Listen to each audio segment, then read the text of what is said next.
on about your work.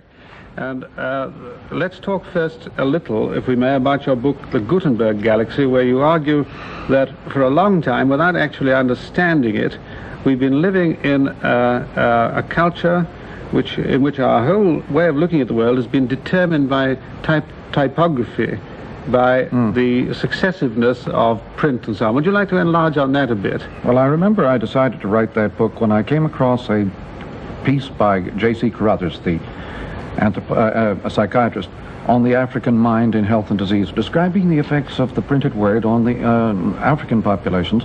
It startled me and decided me to plunge in. But we have a better opportunity in seeing our old technologies when they confront other populations elsewhere in the world. The effects they have on those people are so startling and so sudden that we have an opportunity to see what happened to us over many centuries. Yes, which we couldn't see because we're inside the system.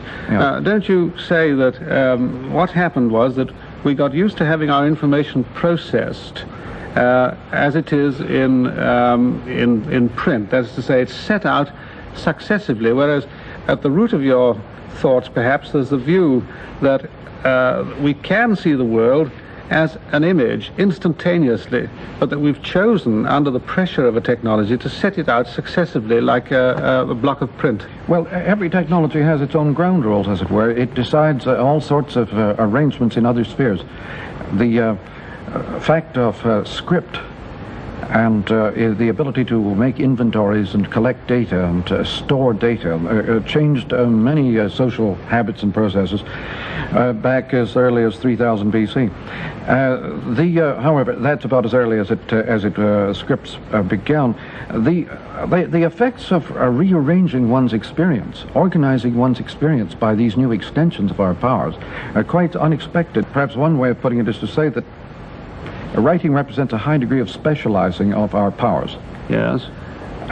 Compared to pre-literate societies, there is a considerable concentration on one faculty when you develop a skill like scripting. And this is the visual, what you call the visual. Yes, this is a highly specialized stress compared to anything in ordinary oral societies. There have been many studies made of this in various ways. But in our own Western world, the rise of the phonetic alphabet seems to have had much to do with Platonic culture and the ordering of experience in the terms of ideas, classifying of data and experience by ideas. You mean that sight has become the preeminent sense, as it was for Plato, and it went on being so in so-called civilized as opposed to primitive societies? Increasingly so.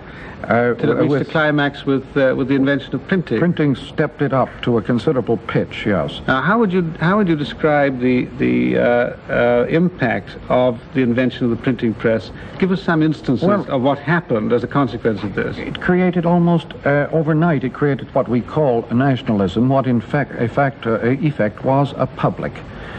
The old manuscript forms were not sufficiently powerful instruments of technology to create publics in the sense that print was able to do.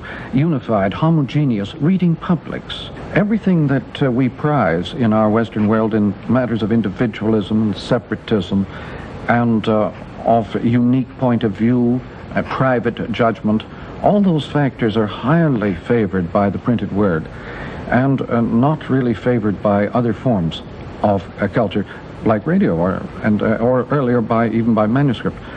But this stepping up of the fragmented, the private, the individual, the private judgment, the point of view, in fact, our whole vocabularies underwent huge change with the arrival of such technology. Yes. Could I ask you now about the technology which, on your view, is superseding it and which is having its own effect on our lives, comparable with, but of course entirely different in kind to the Gutenberg technology? The Gutenberg technology was mechanical to an extreme degree. In fact, it originated a good deal of the later mechanical revolution, assembly line style, and the fragmentation of operations and functions as the very rationale of industrialization. Yes. This fragmentation had begun much earlier with after the hunter and the food gatherers with Neolithic man. I suppose in an extreme way one might say that Gutenberg was the last phase of the Neolithic revolution.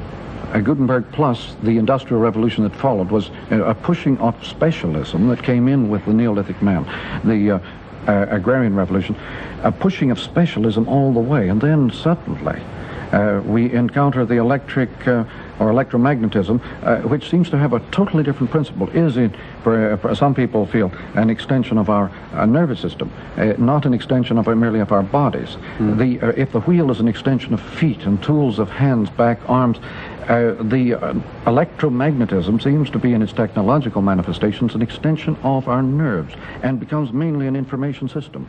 It is above all a feedback or looped system.